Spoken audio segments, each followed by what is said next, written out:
Hello, everybody. Happy Monday morning after our last major of the year. It wouldn't be a Monday morning without a little bit of technical difficulties between TJ and myself. Just, the classic Monday morning. Took us a little extra time here this morning to get it started, but we're ramped up. We're back. We're talking the Open. We're talking the 3M Championship. It's Monday. TJ, how are things? How was the weekend? One of our favorite guys, Brian Harman, taking it down. Major champion for the first time. Pretty much going wire to wire. I know he wasn't actually the leader after the first round, but took the lead pretty early into the second round and then never looked back, winning by six strokes actually. Yeah, six strokes because he made birdie on the last hole. So, yeah, heck of a performance by Brian Harman. Fun tournament overall. Definitely didn't get to watch as much as I would like just because of the overnight timing, but fun to wake up every morning, have some golf to watch. We've also got the Reignmakers football keynote taking place right after this show at 3 p.m. Eastern in the DraftKings Marketplace Discord. So we'll start to get a little bit of information on what's going on. All things Reignmakers football. We'll be doing similar to what we've done with PGA Tour. We'll be doing content, tools, all the things when it comes to Reignmakers football. So excited about that. And yeah, then we got the 3M Open. Very weak field, I would say, coming up next week. So we'll touch on all the things, but also Cupe is just firing on the links himself over there. Guys going 2 rounds of 76 over the weekend. So yeah, we've got Poker Pro TJ and Golf Pro Cupe on the show hosting today. Yeah, I generally agree with what you said about not being able to catch as much. Honestly, more from the broadcast that we get in America than anything else. I was up pretty early most of the day, somewhere around 6 Eastern, 6 7 Eastern, trying to just get an idea of when coverage is going to be live, who's going to be live, when, who you're going to be able to look at and see. I mean, I will say we'll keep it to fantasy golf, but my goodness, golf coverage in America needs change. If you follow any like the no laying up guys, or if you follow any other sort of more broad golf Twitter, you'll basically see how much and if you're following or watching yourself, I mean, you're just inundated with commercials or playing through. You're missing some key shots. It's definitely a challenge. It's a multi-device experience, at least from my standpoint. I've now honestly gone to like 3 devices. If I don't have a laptop or my iPad, I feel a little bit lost watching golf. My phone, of course, I'm on DraftKings. I'm sweating contests. I'm looking at everything. I'm trying to check out leaderboards. I'm looking at Shot Tracker. I will say for the Open, shout out to the RNA. The app was pretty fantastic. I know we give the Masters a ton of credit every single year for the Masters app. I think the RNA is right on the heels of Augusta and the Masters at creating a app-worthy experience. Now, the thing the Masters has that the RNA doesn't have is you can see every single shot from your players at the Masters. You can't see the actual shots, but I listened to their radio coverage from the app a good bit. I thought that was pretty phenomenal to get sort of we keep saying this golf is kind of a global game and we want to expand globally. It's interesting to hear people from England, from Scotland, from the home place of the game. It's interesting to hear their takes, how they describe the shot. So I did a lot of that on Sunday when it felt like it was going to be a little bit of a snooze fest, quite frankly. And the only reason why we had a snooze fest is because of one guy and one guy's name only, Brian Harman. If somebody like Rory McIlroy, or you go back to a Tiger Woods in 2006 or I think it was 2000. I can't remember when he won the Open at the Old Course at St. Andrews, the Old Course. But when Tiger and guys at the top of the game win by 6, they're applauded. They get all the credit in the world. When someone like Brian Harman wins a major by 6, he probably doesn't get as much credit. And he was unflappable. It was outrageous display of being able to put the ball in the right spot, not only with shot 1, but also shot 2.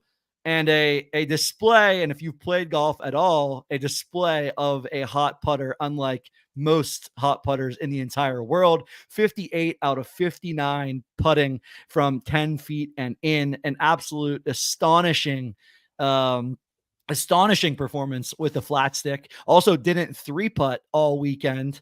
We talked about it on multiple shows last week where you're going to be hitting putter off the green. You were going to be needing to hit 30, 40, 50 foot lag putts, to have 0 three putts and to make every single putt except for one inside of 10 feet is absolutely absurd. That's how you get a 6-shot lead at a major. And yeah, it was a pretty uneventful weekend for Harman. Slept on the 54-hole lead, slept on the 36-hole lead, slept on the 54-hole lead. Didn't bother him whatsoever. He was quoted on Saturday after the round, said that after he made the 2 bogeys, there was somebody yelling in the crowd. And of course it was going to be an anti-American crowd. They wanted Tommy Ladd to win their home championship the same way, and I saw this comment on Twitter a lot, the same way Matt Fitzpatrick faced a pretty rowdy and raucous crowd in Brookline, Massachusetts 2 years ago at the US Open. So I think rightfully so, you want sort of your National Open to feel a little bit harder to win, but Harman quoted by saying somebody told him, "You don't have the stones for this." And Harman just laughed and said, "That was really all that I needed to turn things around. I knew I was going to go through my process. I knew that I was going to hit good shots coming in."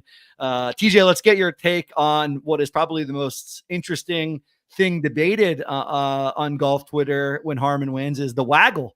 What did you think of Harman's waggle and his pre-shot routine?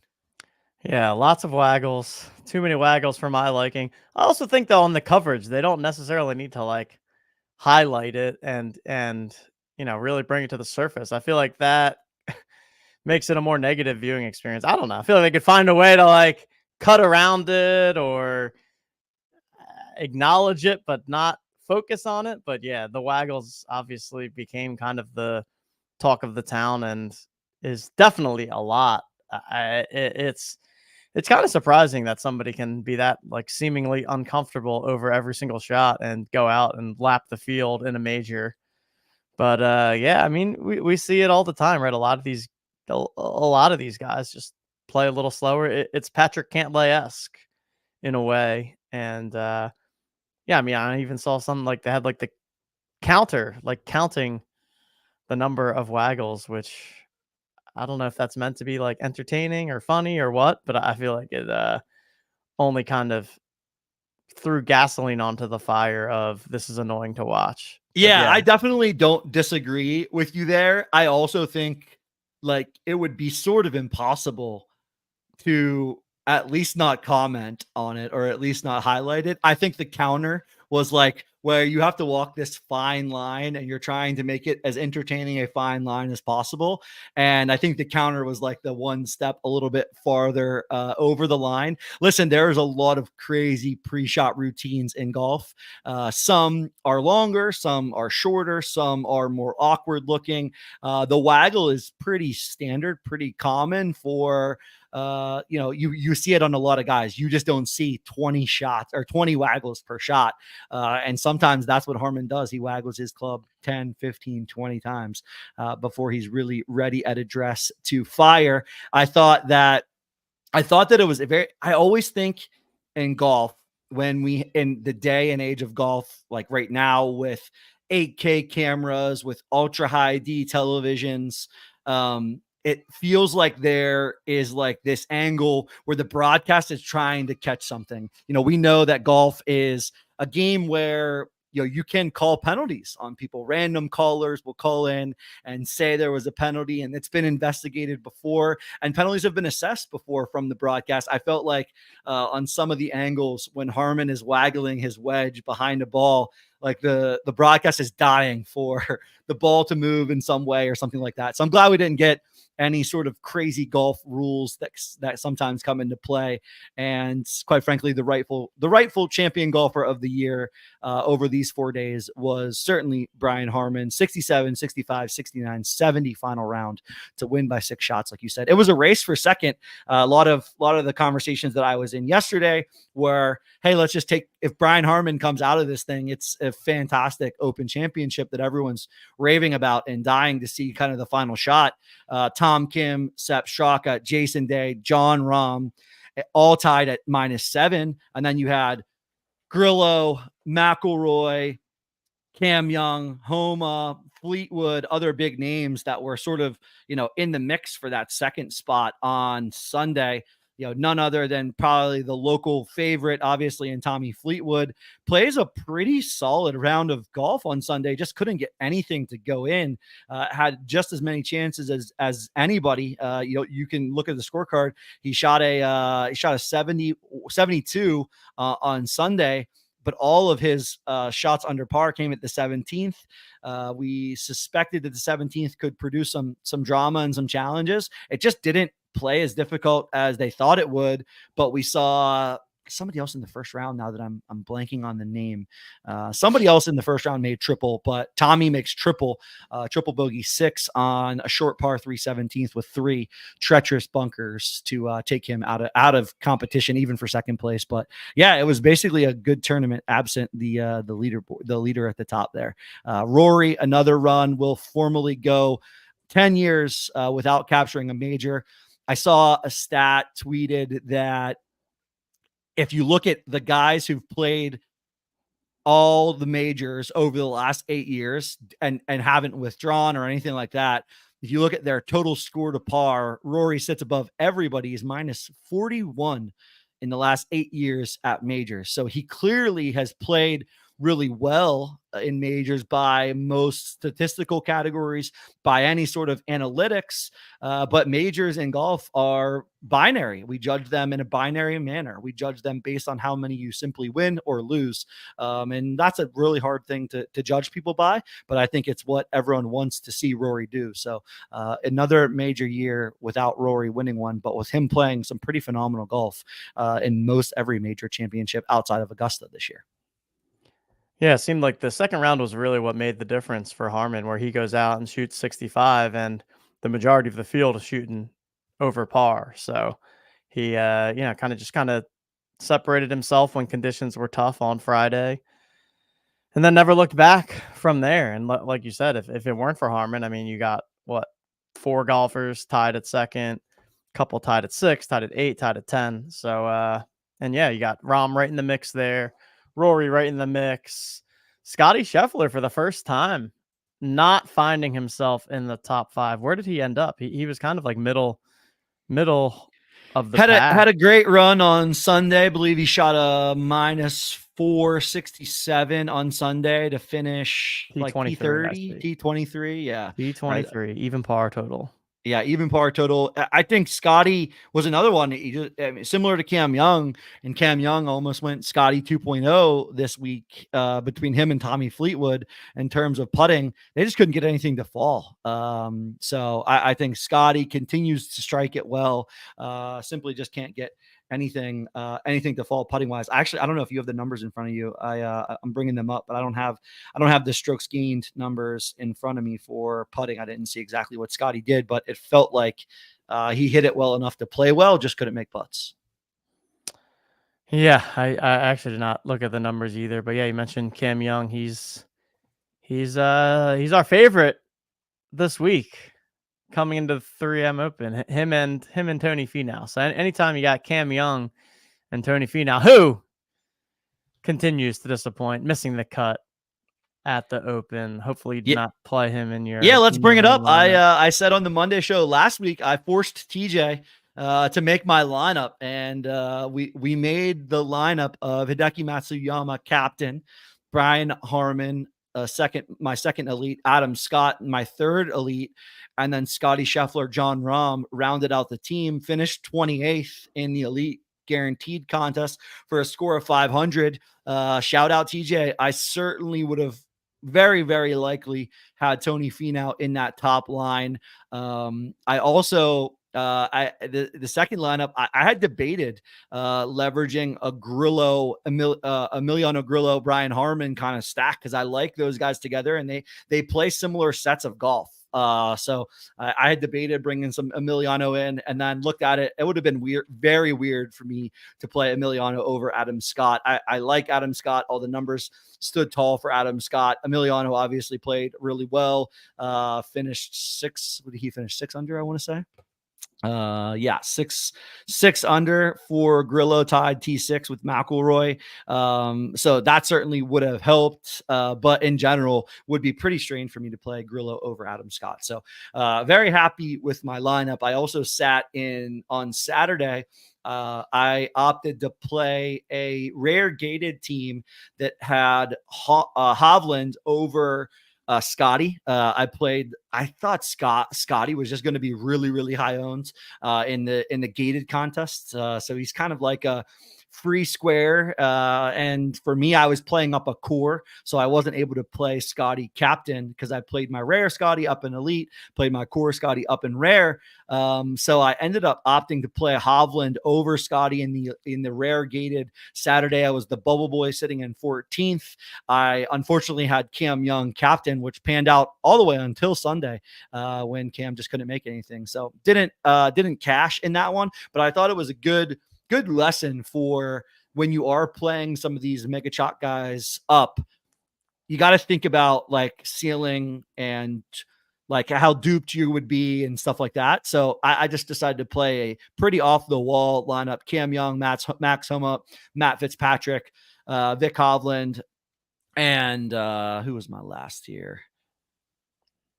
Who was my last? Oh, I played a Grillo there in that contest, and yeah, I had a good sweat. It was a fun contest to sweat. I really like the rare gated sweat. I think the payout structure of $500 is a nice one. So you need to win. You need to be at the top of the board. You need to beat a lot of lineups. But I really like the sweat in terms of just getting into the cash is a fun one from my perspective. So I'll be continuing to play those gated contests. Anything else we want to cover on the Open? I'm trying to think of other storylines that are out there. If you played Blitz, we had the Matthew Jordan in the packs. Shout out him, kid who hit the first tee shot. Member at Hoylake, member at Royal Liverpool, ends up playing himself all the way into a T10 -4. Pretty phenomenal story. I saw some awesome Twitter tweets of videos, pictures of him in the men's clubhouse at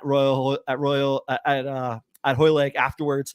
Just a pretty phenomenal scene. If you played in any sort of member guest, you can imagine the level of taking it up a notch at a major championship and playing that well.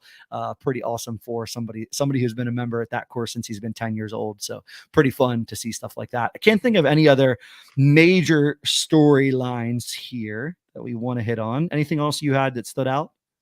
I think that's about it. Final major of the year in the books. Now we turn our heads towards the FedEx Cup playoffs, which will be coming up in the next three weeks here. Less than 3 weeks. We got the 3M Open this weekend, then we get the Wyndham Championship, and then we get started with the FedEx, with the St. Jude, the BMW, and the Tour Championship. So maybe next week we'll do a little bit more of a deep dive into what to expect from the FedEx Cup playoffs. And those are going to be the final 3 deluxe-sized prize pools for this year. And then once we hit September, main focus shifts to football season, but we will continue to have the fall swing golf with a number of standard prize pools when it comes to Reignmakers. So still plenty of time to get value out of the card. Saw some people in Discord talking about their kind of strategy toward the end of the season. If people want to try and sell their cards, if they want to just kind of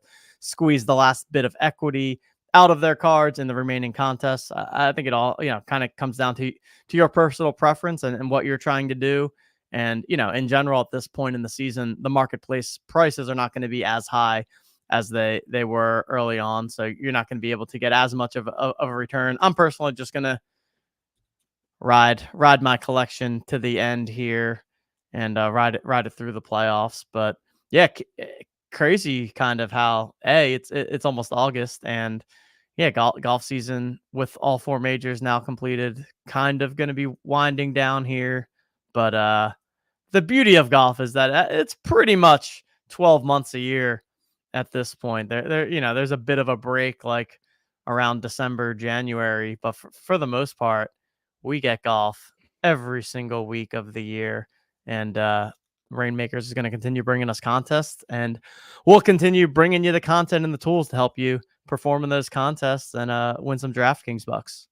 Yeah, and well said. We got 5 weeks left, in my opinion, of like strong contests with some of the best fields coming at you. In my opinion, I know TJ starts it off by saying it's a weak field. I actually think the 3M is a very interesting field because I think it's pretty balanced. I think when you look at the top, Tony Finau, Cam Young, it's all guys working to play in the playoffs and play well, find where their game is struggling and continue to try to capture in these last 2 events, the 3M Open and the Wyndham Championship, some more FedEx Cup points, again, to just play the playoff events. And then the playoff events is going to be some of the most fun, I think, on DraftKings Reignmakers. They're going to be small fields. They're going to be some of the best golfers. They're going to be some of the biggest prize pools. So when you think about it like that, we saw it at Major Championship here with 61 cards in play at the Open. The FedEx St. Jude is going to have 50.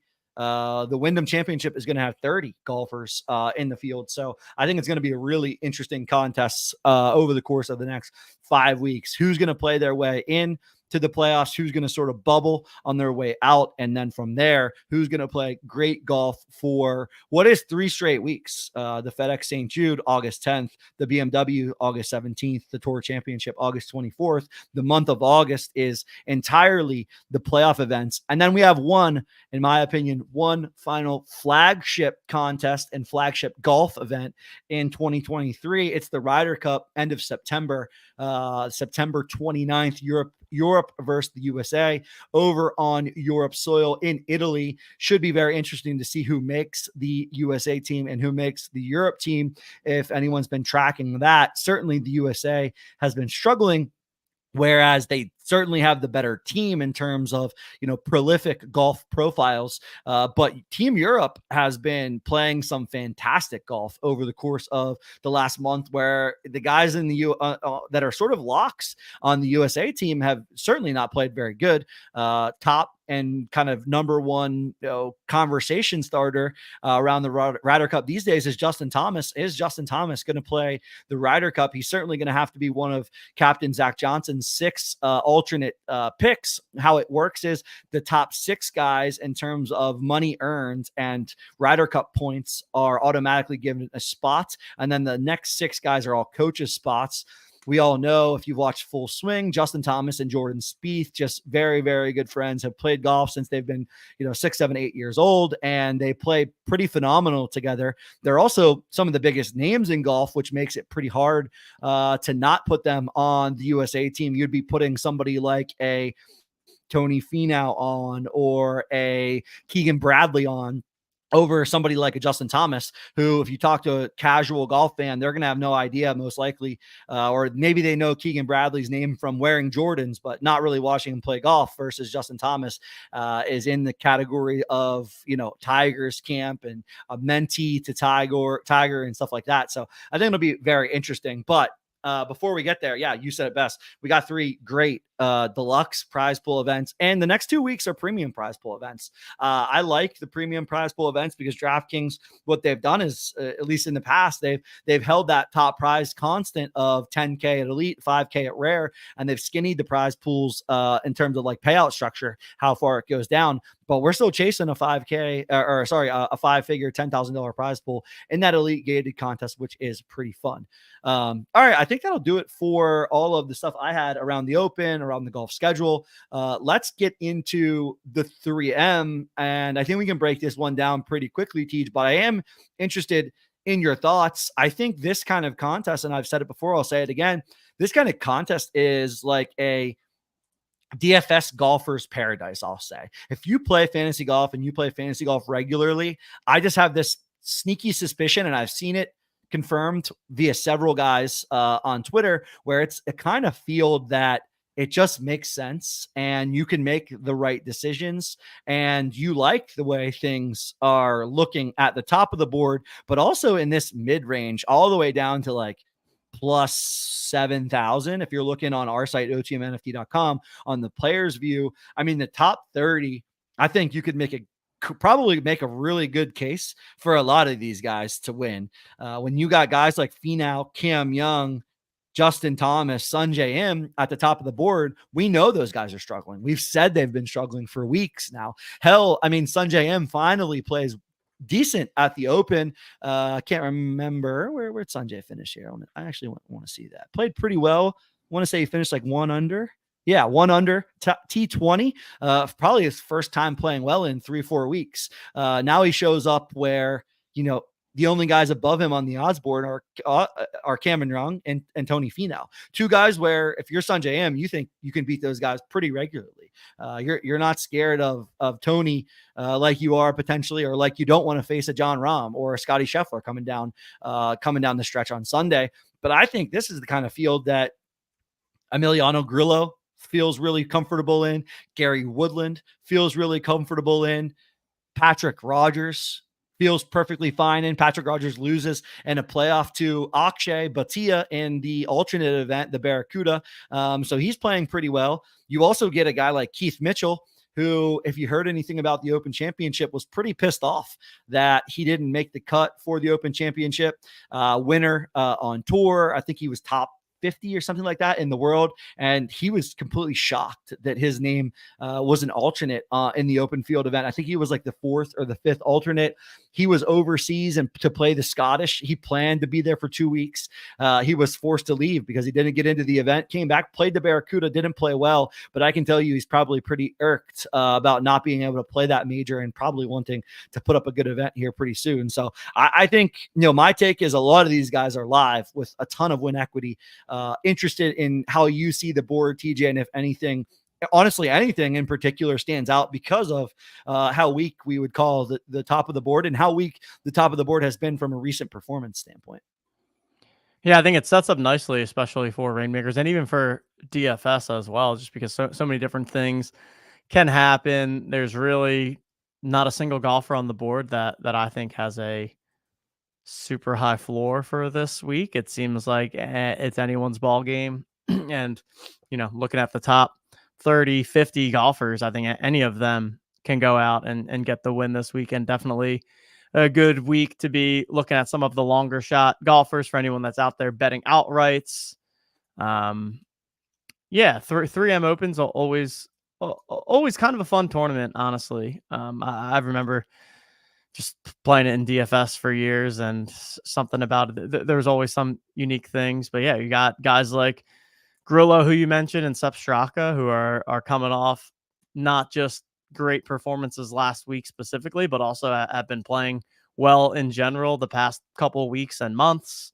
You know, you've got Sahith Theegala in the field. You've got guys like Keith Mitchell and Patrick Rogers and Cam Davis, Hadwin, like plenty of names here that are familiar names that we are used to being kind of like value plug and plays into a lineup. But in this field and in this tournament, there are guys that more than usual have a legit shot at top fives and victories. So I think it's a fun tournament from a fantasy golf standpoint. And a lot of the times when the fields are like this, I'd rather it be more of a balance in terms of being a quote unquote weak field, as opposed to having, you know, some of those tournaments where we've had like Scotty Scheffler or John Rahm at top and then a bunch of the more middling golfers. So yeah, I think it sets up really nice from a fantasy standpoint. I think it's a perfect follow-up to the Open Championship from last week. And yeah, even like as I was looking down the board and looking at stats, I think there's a lot of different ways that you can go that you actually feel really good about, which is nice. Now for Reignmakers, you may not have as many default options in your collection. I mean, I was looking through on the OTM lineup builder, and it seems like I only have 3 lineups that, as is, I can put together with the golfers that I have, and from a rare contest standpoint. So potentially a week where it's worth going out cheap bargain shopping if you want to. But yeah, happy to jump into some of my specific player takes as well. There's definitely a couple guys that I think are going to be good in this field, and people we want to be targeting in Reignmakers. Yeah, I'll tell you what, I'm chomping at the bit, honestly, based on how. And one thing I like about Reignmakers is some weeks you have the weeks where you look at your collection and your collection just doesn't really line up And of course you play your teams, you play the cards that you have, but some weeks you might just feel a little bit different about your chances. And then other weeks you have those times when the field and your collection lines up really well. I look at last year's leaderboard, and if we could get a repeat of last year's leaderboard, I would take it. Tony Finau wins, Sanjay M T2, Emiliano Grillo T2, Tom Hoagie T4. Coming all the way down to T10, HS and Hadley, T7, Callum Tarrant, T11, JT Poston. These guys are all guys who I have in my portfolio. So I'm pretty excited for this tournament. Pretty excited that it's a premium prize pool. Going to be able to put together a pretty solid team. I think it's also going to be an event where it's not, and I'm like walking this fine line, TJ. It's not quite a birdie fest, but it could get to a birdie fest. Last year, -17, Tony Finau won it. The year before that, it was -15. Cameron Champ wins it. The year before that, -19. Michael Thompson. And the year before that, Matt Wolf at -21. So I think pretty consistently going to need to make birdies, but we're not going to get to 25 under, 26, 27 under. You're going to need to get somewhere in the teens and then hopefully have a shot at what, we'll see how the leaderboard shapes up. I could also see this being the week where, to me, this field again shows some inconsistency. I could see a couple times this week where, whether it be Thursday or Friday, guys go out and shoot 62, 63, but they follow it up with a 70, they follow it up with a 71. And even on the weekend, I could see someone moving on Saturday during moving day and then not being able to hold on or move enough on Sunday to win it. I do think the ups and downs and fluctuations that this set of golfers, this field has produced has been pretty interesting. So I think you might have a week on your hands here where your lineups are really never out of it, which I think is also a really fun sweat for enjoying the contests alongside how your position is on the leaderboard. All right, let's get into some player takes, and I'm gonna try to just chunk it off here in terms of players, but let's talk top of the board, and we're going to go all the way down to plus 3,000. We're going to include Sepp Straka here because I think he warrants being included. Tony Finau coming off a miscut. Cam Young maybe coming off a little bit of finding something. Sanjay M found something. Hideki played pretty solid golf. JT, we all know about JT and the struggles of JT. Shot 82 on Thursday, so not playing great golf. And then Emiliano Grillo, who has played great golf, and Sepp Straka, who's played great golf. TJ, anybody in this range of, what is that, seven golfers that stands out to you as both a, hey, I'm interested, but then also a, hey, I'm not playing this guy at all? Yeah, it's a weird one where the top five guys, I don't really love any of them, honestly. I mean, I definitely don't really like Finau. He's the defending champion, but we've talked about it week over week now. He's just not playing very well. Same thing with Sanjay M. Hideki. I think Hideki's always a solid play, but also this isn't really the type of tournament where you would expect a Hideki win. Definitely more of the grinder type where you expect him to, get towards the top in some of the stronger field events where it's a difficult scoring and lower winning score. Hideki always someone that can struggle with the putter as well. I'm going to need to make some birdies this week. Cam Young, yeah, he'll get another win eventually, but man, he's all over the place and just not super consistent. And I don't know that necessarily his distance is going to give him a major advantage this week. So it's one of the first times where I've looked at the top of the board and been like, oof. And I mean, Justin Thomas, I'm really just not interested in Justin Thomas at all. Again, the thing with Justin Thomas is the only reason that he's even priced at, what is he, 20-1 is because his name is Justin Thomas. Like if his name was anything else, he'd be 50-1, even in this field.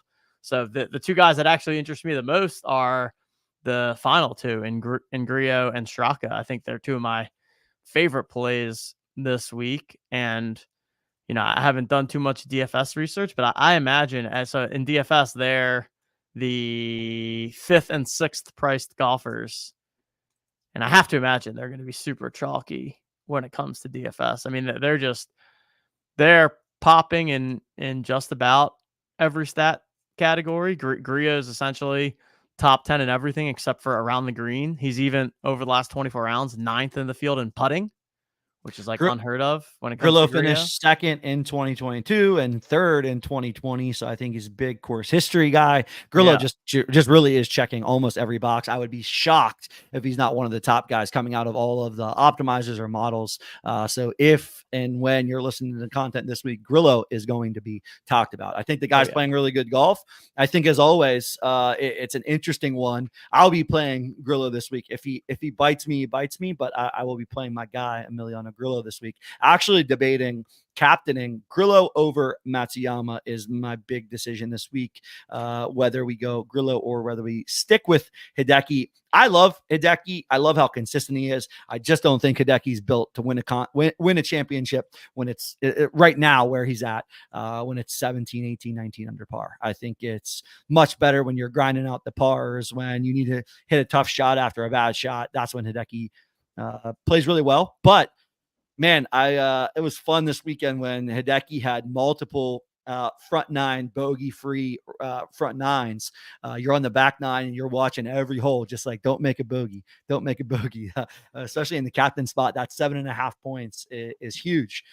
So I do think Hideki has much better chance to go clean sheet than somebody like Grillo. It's just that Grillo can rattle them off seemingly, and when he gets hot, he knows how to put them in the hole. So yeah, it'll be very interesting between those two. All right. Yeah. What else you got? Go ahead. I mean, and then just as we go down further, just kind of looking at some of the names that stick out to me. Cam Davis hasn't been playing great, but I always like him in Birdie Fest type of stuff. He's always does well when it comes to DraftKings scoring. Mark Hubbard, I like. Aaron Rye, I like. Lucas Glover actually popped a lot for me. He's been really good. He's first in this field in ball striking, 16th off the tee, third in approach over the last 24 rounds. So Lucas Glover back from the dead a bit. He's someone who, like, 3-4 years ago, I played a decent amount in DFS, and his last 3 times out in these weaker field events, which is what this is, at the Rocket Mortgage, the John Deere, and the Barbasol, finishing 4th, 6th, and 5th. So 3 straight strong performances in similar type of events for Glover. So he's someone I don't think we've ever mentioned on this show before, but I do like him this week. Eric Cole is someone who we have mentioned before on this show. I also like him again this week. And those are kind of some of the guys that have jumped out to me. Let's see who else. Austin Eckroat kind of jumped out a bit. Yeah, there's a lot to like this week. Doug Gim down further, I kind of like too. So man, this might be a week for me to get back into some DFS lineups too, which I haven't been doing a ton of recently. But I actually really, the more I look at it, really do like this field, and I think there's a ton of different ways that you can go. And I also think that there's, from a Reignmaker standpoint, not going to be like one super chalky roster construction build type. So I think you can actually build your lineups without really worrying about any ownership stuff in Reignmakers, because like, when the top of the board is this unreliable, I don't think there's any one way that is like the best way, and so therefore I think you'll see scattered constructions across the board.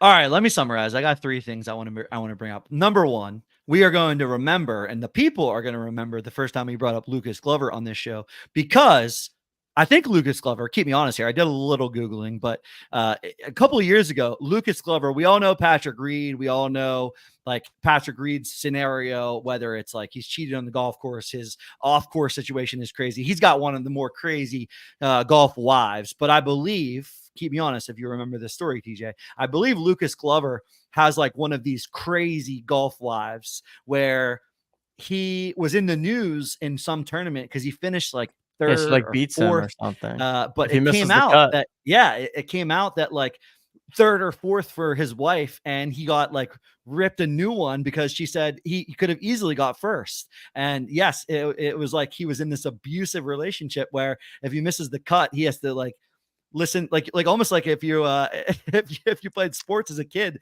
your parents going to make sure that your dad's going to make sure you know all the bad plays that you made. So it's almost like that feeling. But there's a crazy story out there about she called 911 or somebody called 911 that made its way in golf media. So Lucas Glover has a crazy home life. We'll leave it at that. Hopefully the guy plays well enough for his wife to approve of his on course antics this week. So I thought that was interesting. And then two, you guys heard me at the top of the show. You guys heard me as we introduced the field. I said it was going to be a field that DFS players like. TJ takes a look at the whole field and then says, "Oh wait, now I'm going to fire some DFS." Pretty good. It is definitely the kind of field where you have to make like the game theory decisions from a DFS standpoint, where you could fade a guy like Emiliano Grillo who has highly variant outcomes. And if 30% of guys are going to be on somebody like that, I'll just take a pivot, right? So it's very interesting in terms of DFS and the game theory that DFS presents. And I think, again, that's why I continue to say that I really think Reignmakers is one, completely different from DFS, and two, it's a much different experience building your team, riding alongside those guys the entire way. A lot of conversation in our Discord about what are you doing with your cards now? Is now the time to sell? I have been like testing the market in some ways every single week here or there, but man, I'm still so clawing back to the investment that I made. I'm just about there. And frankly, my goal of like playing Reignmakers was to have fun with golf, was to maybe try to make a little bit of money. And now we've got these short field events coming up. I'm almost there. So yeah, I'm going to be going down swinging all the way through the end of the calendar season here with my portfolio. Really like the way things have shaped up. Really like some of the buys that I've made. Been rounding out the rare team with Rom last week. So excited for these playoff events. Excited to. I also bet going back to the DFS thing. I haven't listened to any content, but I guarantee this is going to be one of those weeks where people are like, you can leave 2,000 in salary on the table and still have a good lineup. Like I guarantee that's going to be, because it is. I mean, like I said, the high priced guys aren't really that appealing. So yeah, I think that's going to be a talk track on DFS touts this week, if I had to guess. I like it. I love when TJ has a good talk track. All right, let's do two things before we get people out of here. I am certainly not letting you not select my top lineup after a 28th place finish in the Elite Gated contest. We need to run it back. I'm not going to share a screen, but we're going to narrow down some options here for you, and I'm going to get your take. So I've got Hideki. I've got Grillo. And again, I'm plugging my guy Tony Finau. I'm putting him in there. The decision would be JT Poston, Adam Svensson, Lee Hodges, Grayson Sigg over Tony Finau. I think it's way too fancy. But I then think my rare decisions are very interesting. I've got a Cam Young. I've got a Gary Woodland. I've got an Adam Hadwin. I've got a Keith Mitchell. I've got a JT Poston, again, rare. So I've only locked in really one guy. So four guys I like: Hideki, Grillo, Finau. One of those has got to be my captain. Going to be between Grillo and Hideki. I think I'm on Hideki for now. I'm going to have Gary Woodland in this lineup. I think I like the way Gary Woodland has been playing. I like his upside. So I'm going to have Gary Woodland in here.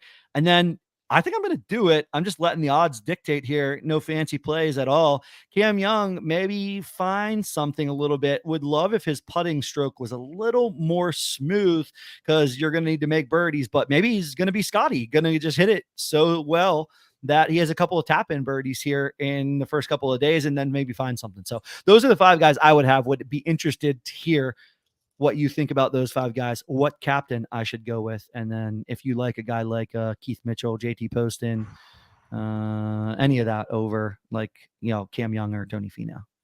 Yeah, I agree that you got to just play Cam Young and Finau since you have them. All right. So you're looking at a captain between Cam Young, Finau. Now captain between Hideki, Grillo, and Finau. Hideki, Grillo, and Finau. I think you got to go with your guy Grillo. Oh, I think now's the time. Captain Grillo. Oh, I think I like him the best out of those guys this week, which is kind of crazy. Okay, we're captaining Grillo. I think less people click him as the captain than Finau and Hideki. So I like him kind of straight up, and also when considering game theory things.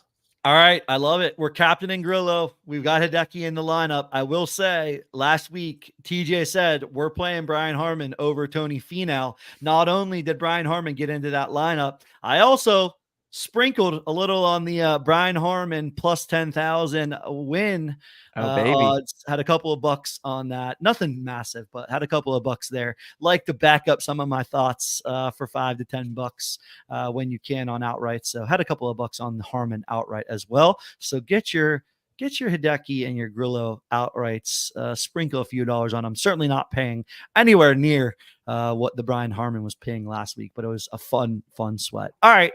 That's the top lineup. We will not be changing it. We'll lock it in and go with that.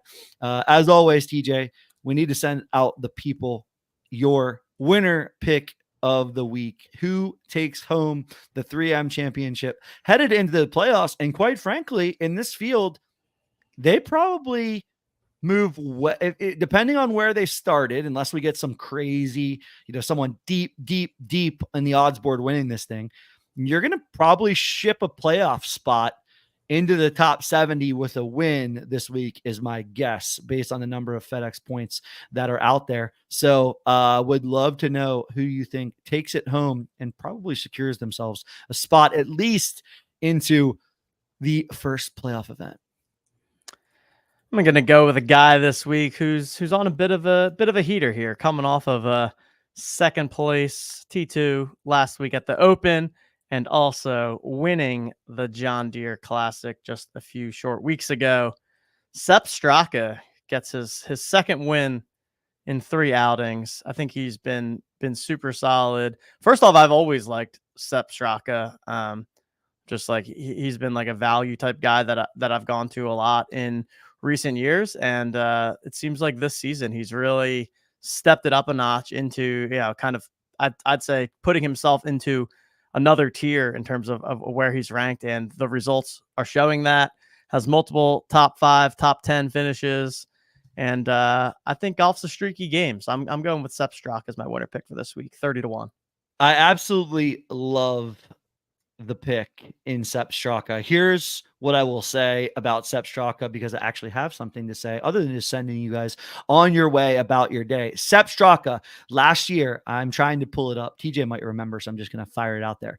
One of, if not the best playoff player last season. Sepp Straka literally showed up to the playoffs, played so well that he went from like 68 or 69, one of the last guys in, I want to say, played himself into the BMW, played himself into the Tour Championship based on his play, played the 2022 FedEx playoffs so damn well last year. That's when he kind of marched onto the scene and got his name really onto the scene. Had some crazy shots in the playoffs to win certain events. I want to say he had like the shot off the rocks last year, if I remember, on one of the par 3s in a playoff event. Can't remember exactly who it was with, but definitely plays the playoff events really well. So look for Sepp to play well here at the 3M Open, and then look for him to be sort of a value guy as we head into the playoffs. All right. We usually don't take too many comments. This is an important one on this show. Sports Freaky Vacation says, won some Genesis birdie packs in DFS last week. Value about a 100 with the tool, open or sell. I mean, if you're winning, if you have 0 Reignmakers collection, I think it's fine putting them for sale. I think people generally know the value of packs. I'm not sure the liquidity there. Otherwise, I'd say rip them open, try to sell the contents. If you end up ripping open a solid birdie pack, you get a guy like Scotty or Rom in that pack, you're going to have some solid value in there. So might not be a bad idea to rip. If you have no collection at all, I can understand selling the pack. But if you got any collection at all, I think I'd probably just rip it open and try to salvage the $100 via the actual contents of the pack, I think. All right, that'll do it. I'll be back on Wednesday to talk more Reignmakers, to build the rest of my lineups, to answer your questions. Put them over there in our Discord. I'll get to all your thoughts, golfer decisions, captain calls, one-on-one conversations and decisions, all that good stuff. So head on over to the Wednesday show. Have a Tuesday article up with my picks at the top of the board, the middle of the odds board, and the long shots. And yeah, we'll continue to march forward. TJ, final words for the people. Good luck this weekend. And anyone listening, you can head on over to the DraftKings YouTube channel right now for the football keynote with Matt Kalish and the rest of the team. So we're going to be heading there now. Golf season still finishing up. Football season right around the corner. It's a good time to be involved in Reignmakers. He's TJ. Hot again. Brian Harman last week. Looks like Sepp Straka is going to be on the short list this week. Get your lineups in. I'll talk to you all on Wednesday. I'm Cupe. Talk to y'all later. See ya.